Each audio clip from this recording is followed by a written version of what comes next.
Le cliché de l'ado renfermé sur lui-même et maussade correspond à une réalité. L'adolescence est bien un âge durant lequel on a du mal avec la confiance en soi. Et certains ados plus que d'autres, jusqu'à s'en trouver complètement paralysés dans certaines situations. Pourtant, la confiance en soi, ça se travaille. Et la bonne nouvelle, c'est que vous pouvez aider votre adolescent à reprendre confiance en lui. L'ampleur des bouleversements qu'il traverse suffit largement à justifier un vacillement, voire un effondrement de sa confiance en lui. L'adolescent ne sait tout simplement plus qui il est, ni où il en est. Et cela va se manifester à travers bon nombre d'attitudes et de comportements qu'il va falloir repérer pour mieux l'aider.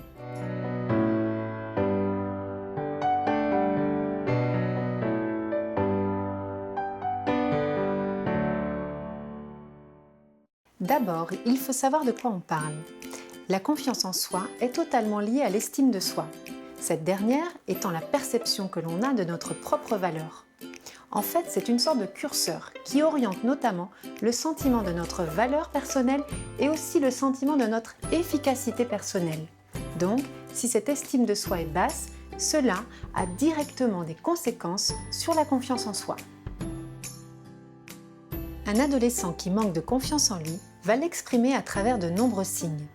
Par exemple, il va avoir tendance à se renfermer sur lui-même, à afficher un visage fermé et triste, à prendre moins d'initiative et à moins s'affirmer, que ce soit devant ses copains ou à l'école.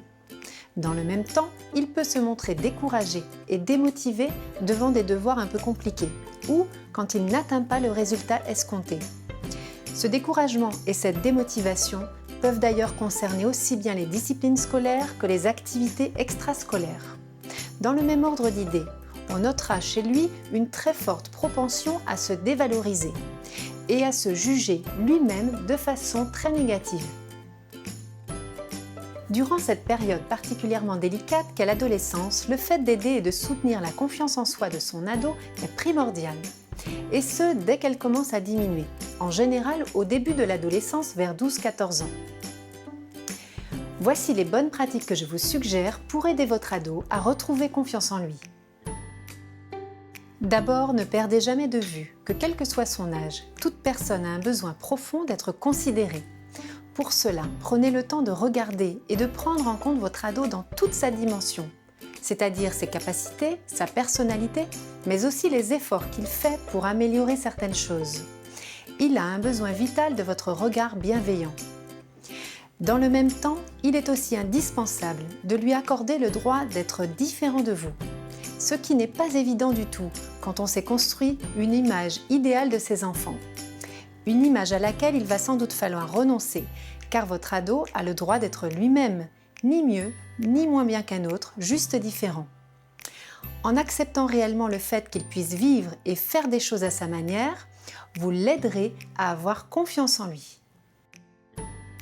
N'oubliez pas non plus que même s'il semble désormais détaché de votre avis, il a encore besoin de vos encouragements. Il a aussi besoin que vous le souteniez et que vous croyiez plus que tout à sa capacité à faire encore mieux. Pour le soutenir concrètement, valorisez-le à l'occasion de ses réussites, au travers de ses actions, mais aussi en utilisant le prétexte de 1000 petites choses banales du quotidien. Tous les ados ont des talents. Veillez à reconnaître les siens et à les souligner positivement.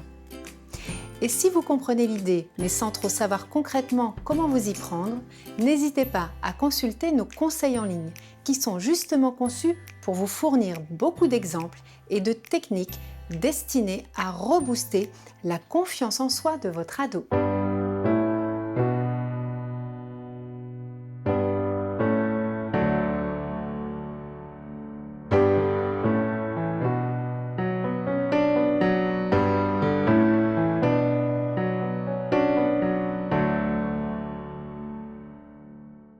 Voici quelques points clés pour soutenir votre ado dans la reconquête de son estime de soi. Retenez surtout qu'il a réellement besoin de votre considération et aussi de sentir qu'il est autorisé à être différent de vous. N'oubliez pas de l'encourager dans les moments difficiles et soutenez-le dans tout ce qu'il entreprend, sans que ce soutien soit conditionné à ses résultats scolaires ou à ses performances. En un mot, ne le lâchez pas.